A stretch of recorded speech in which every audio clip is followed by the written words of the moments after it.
بسم الله الرحمن الرحيم نحمده ونصلي ونسلم على رسوله الكريم أما بعد السلام عليكم ورحمة الله وبركاته. Welcome to our first ever Shaykh Fuzail and Mohammad Ali podcast. Alhamdulillah. We don't know where this is going to get uploaded, Mulna. Yeah. Might be on your YouTube channel, it could be on mine, or Yeah. make a separate one. Wallahu alam, we'll figure that out after. So, to get this kick started, Mulna, and do a bit of an icebreaker, me and you have been speaking, I think, quite thoroughly off the scenes, behind the scenes, quite regularly about ta'aleem, education, the schooling system. We tried to set up a schooling project at the masjid with a few kids. We've seen the benefit of it. We saw the challenges as well, what it entails. So, and I think this topic of education, I think, is quite needed that we discuss it in detail in Doncasters, like for the people. So, what I'm going to do is, I'm going to start it off with a verse of the Quran, and then we'll take it from there and see how this podcast goes. Inshallah. Yeah? Yeah, perfect. Who we are, what we're doing, we'll leave that for another day, inshallah, okay? So, Maulana, I was going through the verse of the Holy Quran. بعد أعوذ بالله من الشيطان الرجيم بسم الله الرحمن الرحيم سورة علق اقرأ باسم ربك الذي خلق خلق الإنسان من علق, all the way to the first 5 verses that were revealed. And I came across, I was using Ma'rif al-Quran, and there were a few amazing points that Hazrat Mufti Shafi Sahib Rahmatullah alayhi mentions. And one thing that I understood is, in Arabia, when the Prophet ﷺ came, how far away they were from education and ta'aleem. To such an extent, right, that even when empires came to conquer over the Arabian Peninsula, right, they said, just leave these guys as they are. They don't know what they're doing. They don't have the intellect. Just leave them where they are and we'll just carry on going. And that was the situation for many years and probably even thousands of years. So, this verse of the Holy Quran, like, it really gives off the importance of knowledge and ilm. How Allah subhanahu wa ta'ala tells us, obviously, to read, and then going on how He was mentioning to the kids in the school project that we did when we went to Willows Primary School. Yeah. And how we broke this whole thing down and the importance of the pen. And Hazrat Mufti Shafi Sahib, to be fairly honest, he goes in quite a lot of detail and he mentions some really good points. And one of them, what I'll just mention, then I'll hand it over to you, is like how education comes first, hence why Allah subhanahu wa ta'ala told us to read, and then propagating that knowledge comes after, hence why He mentioned the pen, and that how Allah taught us through the pen, that comes after. That was one thing. The second thing Mufti Shafi Sahib said, right, that the pen is such a miracle, and this is what really amazed me, and I read this today after Fajr, that how powerful the pen is, that if we didn't have this pen, we wouldn't know what have probably happened so many years ago. Oh yeah. It's through the pen, tariq is preserved, knowledge is preserved, history and biographies are preserved. And if that was not here, right, we wouldn't have anything. So I thought, inshallah, I'll just start it off with this, and I'll hand it over to you, Munna. You mentioned a few things, and then we'll just bounce off it from there, inshallah. Yeah. Bismillah ar-Rahman ar-Rahim. نحمده ونصلي ونسلم على رسوله الكريم اللهم انفعنا بما علمتنا وعلمنا ما ينفعنا زدنا علما. Mulna, we have been discussing this topic for a long time. Well, this is the first time on camera we're speaking about it, but we have spoke about this multiple times, and I think we did plan before this that we are going to do a podcast of like an introductory podcast. But then I think after that experience, especially, and we saw that the people who are actually teaching our children, like some humanists, some atheists, like where there's no moral compass, this kind of reignited the fire that we have to speak about the topic that is at hand, which is probably the most biggest problem we are facing right now, especially in the city of Doncaster now. And like you said, we started a few projects over there in the mosque, and unfortunately they weren't successful as we wanted them to be. But like you said about the verse of the Quran, the emphasis on the first verses that come down to the Prophet ﷺ is Iqra bismi rabbika alladhi khalaq. First of all, there's an encouragement to read. It's amr, right? It's Yeah. in direct order that read. And then the next part that's clinging onto that is in the name of your Lord. So even then, this is a message from Allah subhanahu wa ta'ala that even knowledge or learning is only beneficial when it's connected with a moral compass, telling you what's right and what's wrong. And then Allah subhanahu wa ta'ala also states, فَأَلْهَمَهَا فُجُورَهَا وَتَقْوَاهَا, that Allah subhanahu wa ta'ala gave the nafs the bad and the good. And then it's also in a verse, وَهَدَيْنَهُ النَّجْدَيْنِ in Balad, that we showed them both paths. So, like you said, reading is the main goal. Then next, after a few verses, you also mentioned وَعَلَّمَ بِالْقَلَمِ, that Allah subhanahu wa ta'ala taught through the pen. Another fascinating thing about this verse is it's not وَتَعَلَّمَ بِالْقَلَمِ, and he learnt through the pen. Yeah. He taught through the pen. So, which gives another message that no matter how learned you may be, the necessity for learning from another individual is something you can't avoid. Knowledge does not come directly. There's asbab, there's means to take it, to get it. And any direct contact with knowledge without experience, without the tools, will cause problems. Mohammad, could you say maybe there's another indication in that verse? I like how you've opened that up. Do you think there's another indication in that verse? The sunnah and the authentic way is a teacher and a student. Oh, 100%. That without this moral compass of having a teacher and a student, knowledge is void. And it's not just void, but it's actually detrimental. Oh yeah, it is detrimental. And the greatest example, again, it's not about the teacher being greater than the student either. Yeah.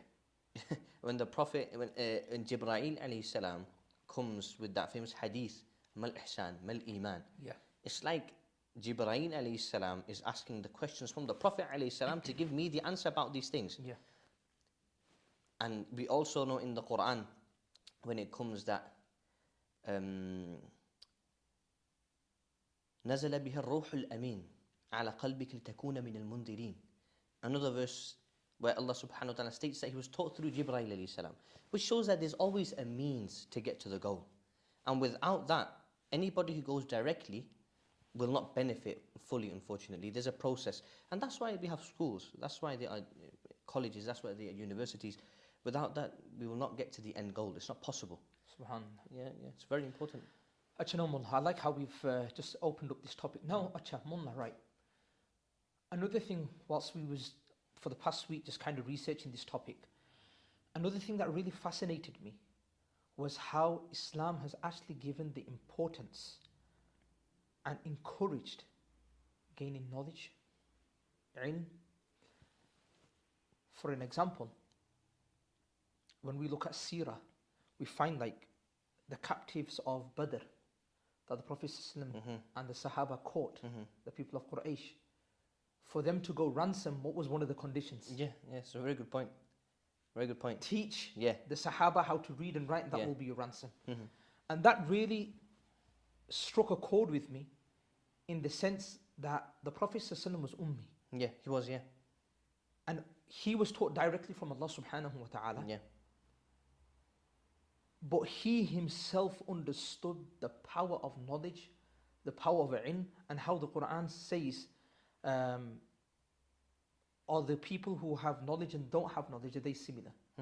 Can you put them into the same scale? And that really fascinated me, and it got me thinking how Islam has actually encouraged and empowers seeking knowledge and seeking ilm. And there's the famous hadith, Mullah, you will know better than me, where the Prophet ﷺ, he gives for those people who go out and seek knowledge, how the angels spread their wings, make dua for them, and it makes their way into paradise easy. So that was one thing that really fascinated me, that, do you know what, Islam actually encourages this. And then the famous hadith that it's necessary, it's incumbent upon every male, female Muslim to acquire knowledge and ilm. So, know this like stigma we have around Islam, that is very backwards, it's not up to speed. If we just go back 100 years, 200 years, you can see that how strong Islam was when it came to education. You know, you raised quite a few great points there. One about the ransom, Yeah. in which, in terms of fidya, like giving wealth to take your captives, that was substituted with education. That if you're able to do that, you can take your captives, right? Like you said. And another fascinating point that you mentioned this before in the beginning as well, that the Prophet ﷺ was ummi, which basically means he cannot read or write. But he was the most greatest and most influential person in history, which goes to show that even education or ta'aleem without order will not benefit. What I mean by this is as follows. The first madrasa, or the first institution, where anybody or any child receives education from is the mother, or the household first. Like the Prophet ﷺ stated, كُلُّ مَوْلُودٍ يُولَدُ عَلَى الْفِطْرَةِ, that every child is born upon the innate disposition. فَأَبَوَاهُ يَهْوِدَانِهِ أَوْ يُنَصِّرَانِهِ أَوْ يُمَجِّسَانِهِ. Then after that, it's the parents' influence, or how they are, that they make the child probably a Christian or a Jew, or worship of the sun. Which goes to show that the child recognizes authority, right? It recognizes where to get things from, and I notice this even in my daughter. Yeah. Right? She knows, like, there's a mother says something and the father says something. It's totally different, two things. But education, if it's not in the right order, is also harmful. First thing is tarbiyah. This goes to show that tarbiyah is the main thing.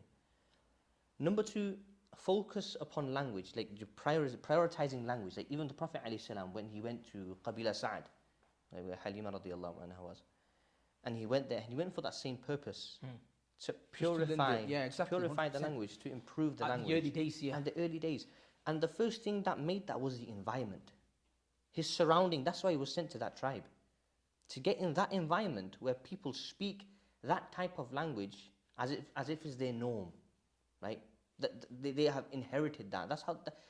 It's like going, if anybody sits between educated people, like sophisticated people, well-learned people, you'll realize how they talk, how they handle disagreements, how they handle ikhtilaf, how they discuss things with one another, how do they get to conclusions. Does that environment can change how you are? And the Prophet ﷺ, being ummi, not even knowing basic arithmetics, he conquered the world. Even if you look at recent examples like Muhammad Ali, right, the boxer. The boxer. Like, how educated was he? Yeah. Right? If you look at Malcolm X, I think he went to jail. I think he finished a dictionary 3 times in jail and memorized it. And he only studied, I think, and went to 8th grade. This goes to show that, you know, there's a problem with the system. That children are coming out, it's like a copy-paste format, and they're confused. They still don't know where to go, what to do. And on that point, Mulna, I want to ask you a question. After our experience there, like in the school, and we saw what we saw, we do see glimpses of children that they show potential. Like they have creative tendencies, they have productive tendencies, there are people who incline towards arts, people who incline towards mathematics.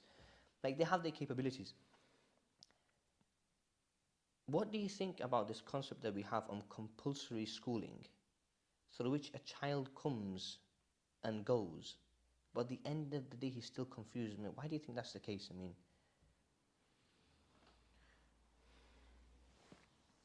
well, it's a really good question, because I came across something that said it doesn't make sense that children go to school from 9 till 3 or 8 till 3, but the minute they graduate from school and now you have to start earning, it's a 9 to 5. yeah. The way they put it, I was kind of amazed. Again, this is the Western schooling system, right? And you've read the book, Mullah, Dumbing Us Down. Yeah. I was just looking into the book. Did you see it? Over 200,000 copies. Did you see it? Yeah, I looked into it, and again, he was just breaking down the Western schooling system, obviously according to like how it's running in America. The key thing, look, Mullah, again, you mentioned a few really good points. Everything starts from home. Yeah. Everything starts from home. And if you can create a safe haven for your children, that when they go to school for 4 to 5, 6 hours a day, but they come back and you have a well-grounded system, you'll see the effect of that. And we seen that when we were growing up, for example. We used to come back from school, Mona used to come back from school, we used to feel and see that mashallah our parents have built a really strong system at home, where we had to do our du'as, we had to do our kalimas. I remember, Mona, before we were coming to madrasa here in Doncaster, Mona, at the masjid, my mum, before we were waiting for the taxi, Mona, she used to go through the 5 kalimas with us. The Dawai Kunud, the Ayatul Kursi. So it was just these standards that were built, Mona, and we as children had to meet those standards. What's happening now is the standard and the bar's been lowered. And we've experienced this, Mona, here in Doncaster. I don't know about other localities, and I don't know how far this podcast is going to go. But just speaking for Doncaster itself, we've seen, Mona, how many children have we seen in the madrasa who have hit the age of 14, 15, and they're starting right from the beginning. It means there's a lack of support from home. There's a lack of mentality from home. There's a lack of understanding from home. There's, you could say, lack of tarbiyah. So I think the key thing first, Mullah, it's the home environment. If that's strong, they go to school, obviously they're going to have the effects. There's definitely going to have you're going to have the kids will, Mullah, it's that famous thing. You go to an itr shop, you might not purchase the itr, but definitely you'll have some of the fragrance on you. Mullah, it's going to happen. Right? 100%. But if you have a strong schooling system, you can then mitigate that. Not just that, you got a strong system at home. It will mitigate that. Coupled with that, you have a strong madrasa system. That the mosques, the madaris in every single locality are building a strong madrasa system. And I'll end it on one thing before I'll hand it over is Hazrat Shaykh Salim Sahib from Leicester, Hafidahullah. Really big Shaykh, Mullah. I attended one of his gatherings when I was Imam in Derby. And he mentioned something to me that really stuck with me. He said that not every child will go through the Islamic school process in Darul Uloom or a Jamia. But one thing for sure, every child will go through the evening madrasa system in their locality. And if you look back to it, it's right. Every child, Mullah, even if they go on to go to university, they go on to become doctors, Mullah, at one point in their life, at the early stage, they definitely went through madrasa. Makes sense. So if we can build a strong madrasa system where the children are up to speed, because Mullah, look, our kids now, Mullah, they know more than what we knew at their age. So if we can build a robust madrasa system where the children are kept up to speed, then you can kind of mitigate this problem that we're having, that the kids are going to school, that they're coming back home, they're coming with this baggage. You can kind of mitigate that. I hope that kind of answers your question. No, 100%, Mullah. I think you answered the question and you've added a few points as well. But another thing came to my mind on the top of what you just said. Well, a few things I would just like to add to what you just said. And one of them, like Shaykh Salim Sahib, he mentioned that everybody's going to go through the evening madrasa system. They're going to go through that. And it comes down to, I think my teacher, Shaykh Saud Sahib, Hafidhullah, he was the principal when I was studying in Pakistan. He still is a principal at the same madrasa, but on a different branch in Lahore. So, and my youngest brother studying there as well, Fuzail. And he said in Urdu, but I'm just going to translate to English. He said, "Oh son, no matter where you go, what job you do, your priorities and preferences have to be religious. Your priorities and preferences have to be religious. No matter what you do, but as long as it's halal, obviously, your priorities and preferences have to be religious." Again, like you said, not everybody is going to become an alim, not everybody is going to become a hafiz. Some people may be competent, some people may not be confident, some children may be capable, some children may not be capable. Again, different circumstances, different families, some functional families, some dysfunctional families. But everybody's going to go through that system. So like you said, if we are able to build something strong, and again, one more very, very important thing is that the Sahaba radiallahu anhum, they liaised with the Prophet alayhi salam for 23 years. Right? Some of them obviously were earlier, some of them were later. But they liaised with the Prophet alayhi salam for a long time. So it's like the sibghatullah, that they did talawun from, they coloured themselves from that colour, they took from that directly, from that source. I mean, they had suhbah. Yeah, they had suhbah, a suhbah salihah. Like even Shaykh Taqi al-Uthmani, hafidhullah, in In'am al-Bari, in his commentary of Sahih al-Bukhari, he mentions this an ample amount of times. A suhbatu salihah. And Mullah, we've discussed this before, that salih does not just mean pious or righteous. It means a gathering or an environment that will make you capable in the future. It will make you capable. That's what salih means. If I say waladun salihun, it means a pious child. It could mean a righteous child, but it also means a capable child. We say in Urdu we say salahi salahiyatun wala. It's that's the plural of salih in that word, from that same root, those root letters. So building that environment and the student and teacher bond. I think like the problem that we faced for a long time, especially in this community, is that people are on and off. They're coming and going. They're coming and going for different reasons, for different ikhtilafats and disagreements, and not being formal enough in the project or the way we are functioning. But people have come and gone. So even in terms to build a good, strong pedagogy, that's never been the case because there's not, that connection was not there. I was speaking to another brother recently in this locality. He was saying that I was with the time at Mullah Kamal Sahib was here. And I was with him, I used to liaise with him. I got back to the mosque, and this was after when I was in university, probably. And it's back in 2005, 2006. And he said, after he went, we were devastated. And then for a long time, I never came back to the mosque till recently. And that's like almost 20 years. Almost 20 years. Big problem. Big problem. Big problem. So building, again, they, like I said, the Sahaba radiallahu anhum are called Sahaba because they were with the Prophet ﷺ, they became his companions, right? If that companionship is not there, or that is cut off in between 1 or 2 or 3 years, then the children also, like, they won't forget, they will always remember, but you're not going to build that connection if you're not able to see that person day to day, every now and then, even if you have social media and all that kind of stuff. So, another question that just come to my mind that I wanted to ask you afterwards. Can I just quickly add something? Sure. I'll think your question is, I remember even at the Masjid Mullah, one of my Jumas I mentioned, right, that when the Prophet ﷺ was coming towards Madinatul Munawwara, when he landed in Quba, what was the first thing he did? He built the masjid. Yeah, he did, right? yeah. When he came to Medina, the first thing he built was the masjid. And then with the masjid, there was the As-Suffa. Yeah. Meaning the education facility for those certain Sahaba that was poor at the time. But it was the educational facility. And I was saying there that, look, every community needs to have this markaz. Yeah, 100%. And the Prophet ﷺ told us, without this markaz, you can't be successful because... On what you just said there, the famous word that we see in the books of history on Arabic literature, we see like in Shaykh Abul Hasan in Nadwiz al-Rahmah, Al-Qira'atul Rashid, a very basic book for Arabic learners. He always says, madrasatun sayyaratun. Yeah. Madrasatun sayyaratun, which translates chalta pirta madrasa. Like a madrasa that is always on its wheels. It's always on its wheels. Which means that no matter where we go, or where Muslims go, they take that with them. Yeah. Like this idea, this fire in them, you know, to get this across to their children, to get this across to the next generation, that they are not left behind. So they are not confused, basically. So like you said, you were saying. And the second thing on the Suhbah Mullah,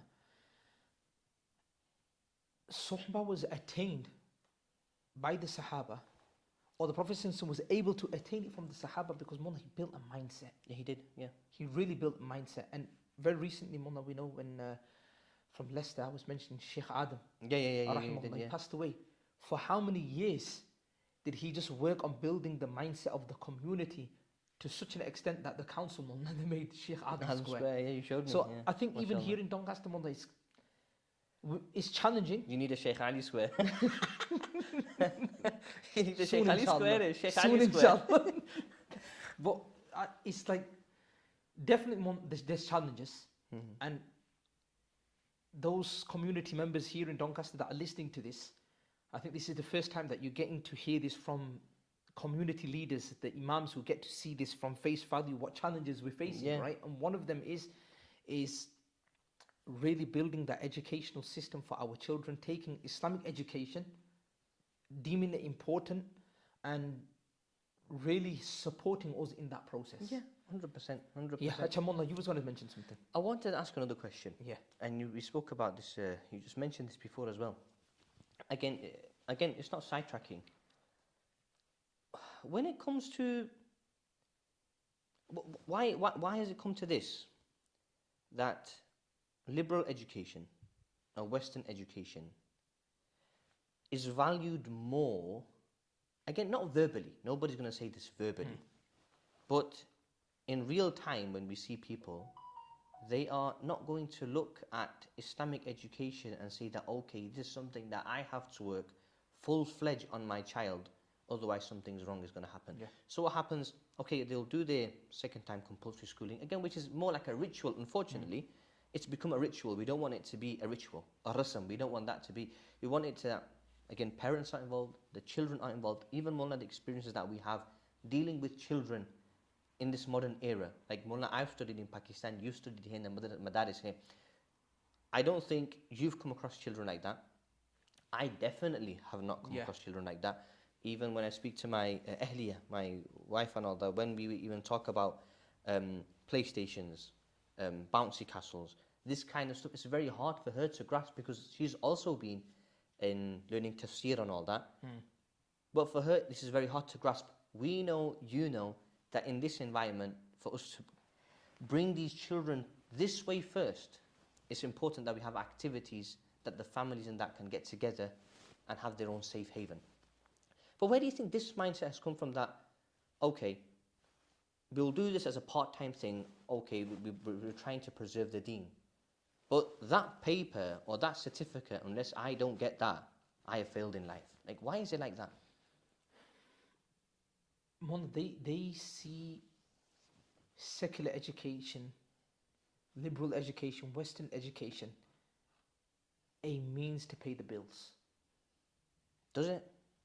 This is what I'm saying. This is how they think. Think. Again, this is just my observation. I could definitely be wrong. Is they feel like if my son becomes an alim and a mulana, how is he going to run his day-to-day needs? Yeah. Do you understand? Not just that, they see in their local mosques what situation takes place with the imams, how difficult it is for them, the challenges they go through, how management committees, trustees, chairmen, how they deal with their imams. So they see that, number one, do they want to put their children through that? Obviously not. Even though they know, you can ask them, they'll say, I wish my son, we see when we lead the Taraweeh, we experience it. We wish our children could recite like you. We wish our children could be on the musalla. This year, mashallah, we put those 4, 5 kids on the musalla, and everybody was they're very happy. Very happy. Yeah. But unfortunately, in the Western system here in the UK, the way the mosques are run and managed, from my observation, when illa masha'Allah, I'm not saying every mosque is like this, but I'm just saying, when awam, they see that, it puts them off. Yeah. Number 2, their children can become doctors, engineers, physicians, project managers, accountants, working in the professional realm, do their job, come home with not as much tension and stress, and they'll be compensated for their time accordingly. Yeah. Mullah, you know better than me, there was that post that was going around where they had the imam. Yeah. One side he had a suit and one side I still have that. You still have that, still right? have that, yeah. That's bang on. Yeah. That's it was civil work, then there's like the civic work, civil work, in terms of community responsibilities, in terms of burial, marriages, ceremonies. Yeah. There's a lot of stuff like that that's mentioned sometimes there. when people say, what's the time the imam, he's working 24/7. Yeah, the imam is actually working 24/7. Yeah, it is. I'm a phone. We're all a phone call away. Phone call away. Only a phone call away. Yeah, only a phone call away. And someone that's my observation. Yeah. I would love for you to add, but that's what I see. Yeah. Being here in the UK, Mullah, is people just feel there's more value for money in secular education, liberal education, than they see a child becoming a hafiz of Quran, a imam, a mufti. Because again, they probably think, what's the career progression? So basically you're saying the main factor or the main driver or the motivator in people going that way is financial stability. Absolutely, Mullah. Okay. They find financial stability, Mullah. We're living in a materialistic world. Yeah, it's true. Yeah, that's 100%. It's all monetary related, Mullah. You go on YouTube, everyone's talking, do this course. You got the Muslim brothers and sisters, Mullah. It's all about how to make money. Yeah. How to make money. We're living in that very material. Well, that reminds me of the hadith, subhanAllah. Where the Prophet said, إنما الغناء غنى القلب. Yeah, it's a beautiful thing, yeah. It's a very important hadith. And very important. And unfortunately, the materialistic world that we're living in, this is something that we're all lacking. Yeah. And then, I just think that's the driver, Mona. That's the driver. They think there's financial stability in, Mona, very rare in the UK, especially, Mona, you'll find an imam who's driving a good car. Yeah. Right? It's very unfortunate. Yeah. But everybody will say, right? Everybody will say that the imam should be paid properly, but they're not willing to pay them properly. Yeah. You understand? So, I think that's the kind of situation and driver which is pulling people towards going through liberal education and giving it that value. But don't get me wrong. I think there's a slight shift. Like an awakening. It's taking time, but I feel there is a slight shift, Monna. Because of the access of social media, people actually being more clued up, children being more clued up, Monna, wanting to have access to the Quran, knowing Arabic language, there is slowly, that shift is coming. No, I believe that. That's 100% true. I think that time, and I think it's especially like in places like the UK, America, Europe, the face of the alim has changed. The face of the Mawlavi has changed. Yeah. It's not just limited to its. It's not just limited barriers now. He has a lot more work to do. Like that poster that you just spoke about as well. I don't remember it off the top of my head, and what key responsibilities were given, but there were 4 different departments, and then they had their subsidiary things. Yeah, but I think that's very important the way how you just put that. I think value, again, it comes down to the question about like, what do you deem valuable then, innit? It comes down to this. That comes down then again, building the mindset. Yeah. If you go to Mona, Blackburn, Leicester, Dewsbury, Batley, Mona, I think every mile, Mona, there must be so many ulama. Yeah. And again, I think this is going to take the topic in another direction, but I think it'll be good to kind of go this way. Mona, I'm a very strong advocate because when I look back at my life, I wish I went to uni. Yeah. Right? And me and we've had this conversation. You're always saying to me, Mona, you know what, you still got time, you can do it. Yeah. We're not saying become an imam and hafid and it's over. No, we need ulama who are accountants, who are doctors, who are physicians, who are project managers, who are developers, who know technology, who know the process. And Mona, you see this in those well-established areas like Blackburn, Leicester, Dewsbury, Batley, Bradford. Mona, not far from us. Do you understand? Go Scunthorpe, Mona. Yeah. Doing a fantastic, phenomenal job. So, again, I think it just comes down to building a mentality of a community. That you can have scholars and ulama. You can put your children through the Islamic education where you can get best of both worlds. Yeah. You can, Mona, I've got 2-3 friends that I know, Mona, who studied with me in madrasa, Mona. A-star students, Mona, aced their exams, went on to university, Mona, got their degrees, got their masters. Alhamdulillah, Mona, they're doing deen work and they're doing the box stuff in terms of their dunya as well. So, I think, again, it just comes to mindset. Just building that mindset as a community and just telling the community, look, you can have best of both worlds. Where if you just go down the route of liberal education, it's not guaranteed. There's a high probability that your children might not be your children because of how vigorous and how ruthless the system is out there. Oh yeah, I was actually looking into the schooling system, the compulsory schooling system and how it works. And just speaking on the topic of just degrees, and we have spoke about this many times and I have encouraged you. And again, when it comes down to resources, I think if many of the people would have the resources, I think they would go for it. But again, this becomes a challenging thing when you get into practical life because that system was not provided. You know, like in madrasa, I think it is there to some extent, but like when I studied in Pakistan, this thing is not really encouraged to that extent. And again, sometimes it comes to my mind that somebody who when we spoke about Sufa, Ashab al-Sufa, most of the people who narrated a hadith or who have shown to be the greatest muhaddithun, or the people who are most related to prophetic narrations, they don't have a lot of wealth. They're not well off. Imam Shafi'i rahimahullah was not well off. Imam Abu Hanifa rahimahullah, he was well off, he was, but Abu Hurairah radiallahu anhu. Yeah. Was Famous not well hadith, off. yeah, Famous like hadith. you have food and- Yeah, people used to put their foot on his neck thinking Yeah. that, he's ill. And at the time that was a cure for that illness. That was deemed to be a cure for that illness. So Allah subhanahu wa ta'ala took a lot of work from those people. Atta ibn Abi Rabah rahimallah. People like that. I was going through a hadith in which Umar radiallahu anhu asked another Sahabi radiallahu anhu, who have you left as the governor behind you? And he was a mawla. He was a slave.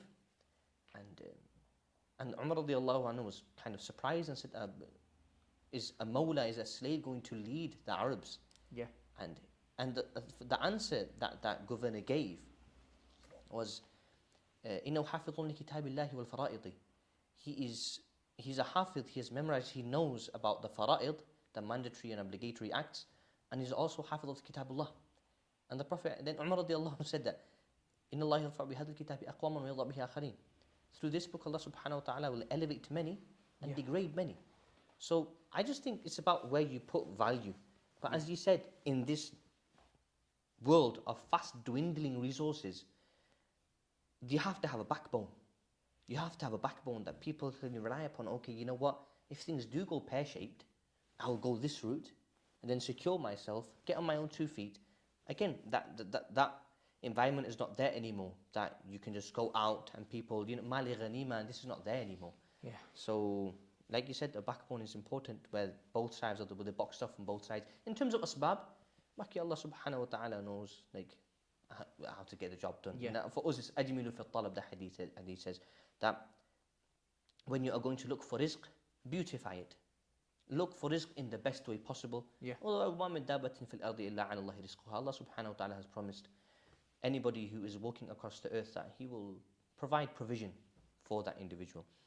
On that notice, another thing that came to my mind, as you just mentioned John Taylor Gatto, and you mentioned Domingos Down.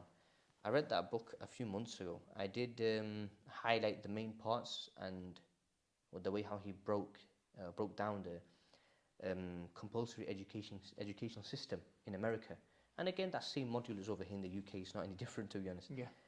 I was going through just his preface or his prologue of Weapons of Mass Instruction, another one of his books.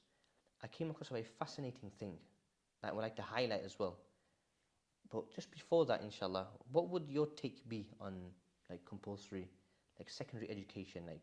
Do you think it's compulsory? Do you think it's necessary? What do they have to offer? What are they offering? Is it something that we should encourage our children, or should we actually build a bridge where we can get the best of both worlds and we put our children there and then we can relax as well? Yeah. I think 2018-19 Mufti Taqi Sahib, the Grand Mufti, is he still the Grand Mufti of Pakistan, Mumna?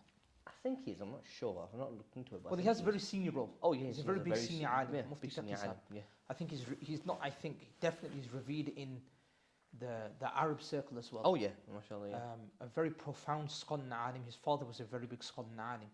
Man, he visited our Jamia in Blackburn in, I think it's 2018 or 2019. So I was the Imam in Derby then. And we came and visited the Jamia where he did the talk. And one day he said something, then he goes, look, mashallah, in the UK you have a lot of madaris, meaning the Darul Ulum system, the Islamic boarding school. You have a lot of masajid. Yeah. You have a lot of evening madrasa systems. But he goes, one thing that you are all lacking in is an ample amount of Islamic schools. Yeah. Now I just want to differentiate for the viewers. One is the Darul Ulum, where you go, you get your Islamic education, and you also get your school education, all in an Islamic environment. On the other hand, you have just an Islamic school, where they are teaching the secular education, but in a very Islamic environment. Yeah. And Mullah, we have many schools like this up and down the country, both private and government funded. Okay? So he mentioned that there needs to be a surge. And going back to what Shaykh Salim Saab said, not everybody wants to become an alim and hafiz, and nor does every parent want their children to become an alim hafiz. But what they do want, they want their children to go to school in a very preserved and protected and authentic place. So, mentioning that, Mawlana, when we look at the schooling system, so we're homeschooling Ruqayya, right? Mawlana, I've seen a massive improvement. I've seen a massive improvement in her ability, her writing skills, her numerous skills. everything, Munna, across the board. Munna, she just wrote like a little, she was bored and she was just writing, Munna, and she wrote something. She wrote something, Munna. And when I read it, I was questioned. I said, like, did you write this or did you copy it? I was just shocked. And Munna, she's used like adverbs, adjectives, and all of these next level things, right? Subordinate clauses, Munna. Yeah. I'm there Googling it and trying to figure out what all these things are, right? Yeah. So, one thing that I will say, Munna, when we was in madrasa, right, in Jamia, our school was from 2 o'clock till 5 o'clock, Munna. So that's 3 hours, right? Munna, they've got like a 99.9%, if not 100% pass rate for GCSEs. And they're only doing school for 3 hours a day, Munna. So one thing that I did realize when we started homeschooling Ruqayya, the schooling system now, well, it's a waste of time. It is. The kids are going to school and what they're learning. Munna, we went, Munna, how many school visits have we done? Yeah. And how many visits of school, how many people have come to our mosque to visit us, right? Yeah. We did that session, and they had that dance session, that reggae guy came. Willow. Yeah, in Willows, like, yeah. Productivity, constructiveness, Munna, it's all gone. And there's a specific narrative that's being pushed that many parents, Munna, across the UK, nationally, Munna, are not agreeing with. There's been a massive surge in parents, Munna, Muslim and non-Muslim, not just Muslim, non-Muslim as well, Munna, who are pulling their kids out of school and looking for an alternative. Yeah. So, in a nutshell, Munna, I do believe the schooling system's failed or is failing. And just talking locally, Munna, for us in Doncaster, I definitely think for those parents who are watching this podcast, those children that are watching this podcast, they definitely need to get this across. Munna, how many parents do we know in Doncaster, Munna, who have lost their kids due to social services? Yeah, they have. Yeah. Not knowing how to deal with them, not knowing how to raise their kids in a particular, in an Islamic way, but being very careful. Munna, I know a good few, Munna, who have lost their kids or social services are on them. And it all just comes down to the narrative that's been pushed in the schools here in Doncaster, for an example. And again, I've been advocating for this for a very long time. Munna, when you started as well, there has to be an Islamic school here in Doncaster. There has to be an Islamic school. I don't understand. Again, this is one for the community as well, that you have to wake up. Again, this is not something that we can do alone. Yeah. It's something that we have to collectively do. Yeah. And again, I think there's a big disconnect between the parents and the children as well. Children are not opening up to the parents, letting them know what's going on, what will be being taught. This goes against our morals, this goes against our deen, our Quran, our hadith. I think there's a big disconnect as well. Sometimes children do mention things to us, but they're not confident enough to mention them to the parents. Yeah. And if they are mentioned to the parents, then we have to ask ourselves, what are we doing for that? And like the book says, dumbing us down, John Taylor Gatto, he was a teacher for 30 years. 30 years he taught. And he said what is being taught and how it's formulated, we are going to run into big problems. And just on that, inshallah, I just want to very quickly look into this, Mullah, and you will, this just goes to prove the points that we're putting forward.